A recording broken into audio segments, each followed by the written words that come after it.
Sick of getting blisters? Stop slipping and just be comfortable with Pure Grip Socks Pro. Great fit, great comfort, lots of grip, and an even better price. Available now at puregripsocks.com.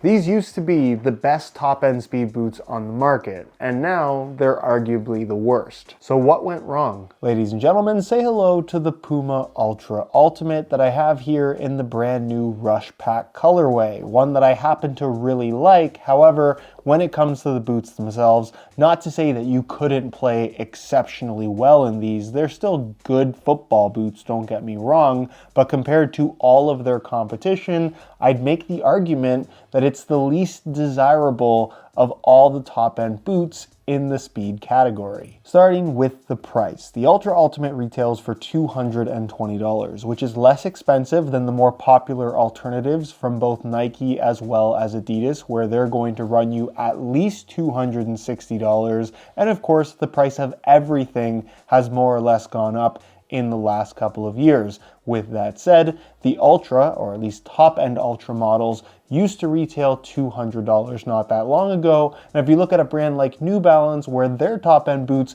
cost $215, they have not seen a price increase through all the other brands going up in price. So why Puma needed to increase the price of their boots by $20, I'm not so sure. And don't get me wrong, I'm not saying that an extra $20 is an absolute deal breaker, but when you're talking about $220 for these versus $260 for a pair of Nike Mercurial Vapor 15 Elites, you tell me what more people are going to go for. I think for a brand like Puma that is a distant third place to Nike and Adidas, $200 for any of their top-end models is the sweet spot. The second area where I think Puma went really wrong with these boots is the weight, where depending on who you ask, weight is not going to have a huge bearing on overall performance, but it does have a huge impact on overall feel of the boots as well as general interest of a product. If a football boot is exceptionally lightweight, more people are going to be interested in trying it out, which is why we're going to compare the weight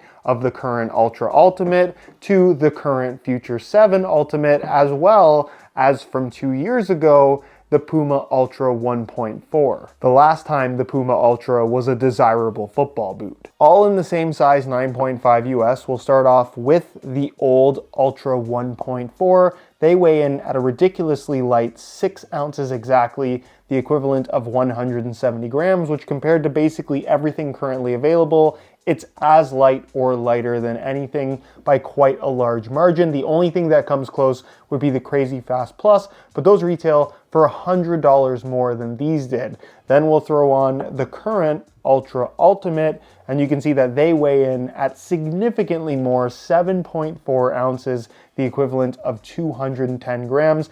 40 grams more than what Puma was doing just 2 years ago. Change the scale back to ounces one more time, and we'll throw on the Future 7 Ultimate, which is technically not a speed boot. They weigh in at 7.8 ounces, the equivalent of 221 grams, which is just a smidge more than what is supposed to be their flagship lightweight speed boot. And when you consider that the Future is significantly more comfortable and overall just fits way better with really no performance downside compared to the Ultra Ultimate, it really makes you question why anybody would pick the Ultra over the Future if there's no real difference in weight. And then when you compare it to what Puma was up to 2 years ago, it really makes you question how they managed to go so far in the opposite direction when it came to what made the Puma Ultra series so successful in the first place. Not only is the Ultra Ultimate way heavier than what they were doing before, it is the heaviest of the top-end speed boots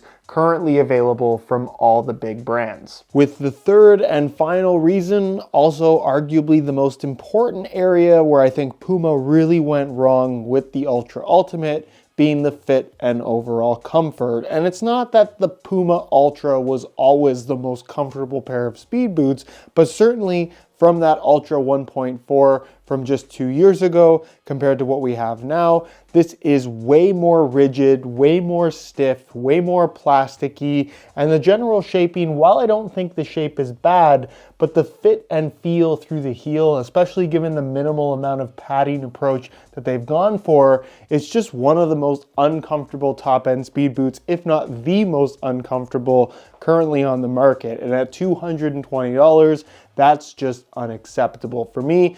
Fit and comfort is the main priority when it comes to picking out any pair of football boots, regardless of the category. And given the high standard that has been set in the speed category in particular right now, what they have here is just unacceptable and quite simply several steps back from where they were just a few years ago. With the boot as a whole having a nice tight wrap around your foot, but one that I would argue isn't necessarily all that comfortable, in that the shape has some decent width to it. The material across the top of the foot, that elasticated knit, I don't think stretches quite as much as it perhaps should, and the overall volume of the boot is quite low all the way through, heel included, which is probably my least favorite aspect of this boot, but particularly through the forefoot and toe box area when the upper flexes, there's just not enough space in the boot where it feels like it's kind of pushing down on your feet in a way that just doesn't feel all that good. The upper is, again, not that different from what we've seen from past Ultra models,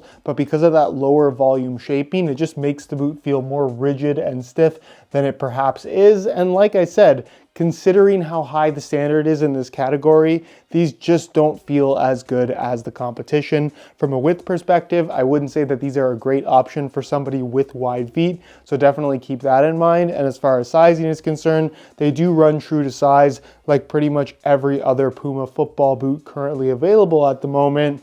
But why you would want the Ultra Ultimate over every other top-end speed boot right now, I'm not so sure.